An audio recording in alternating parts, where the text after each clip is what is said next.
Oi pessoal, hoje eu vim fazer um vídeo especial trazendo mais detalhes desse volume único de Attack on Titan No Regrets totalmente colorido. Bom, esse é um volume único publicado pela Kodansha, é totalmente em inglês. No Brasil nós não temos uma edição tão especial assim, nós temos o formato normal com 2 volumes, trazido pela Panini há bastante tempo atrás e tá em falta no site da Panini, então você só consegue comprar se for usado.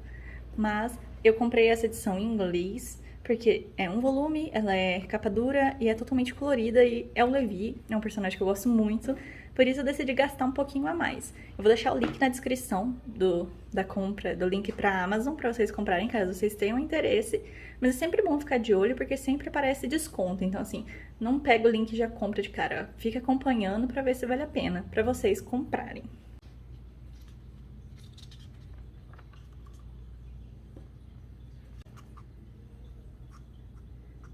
São 8 capítulos e mais alguns bônus de side stories.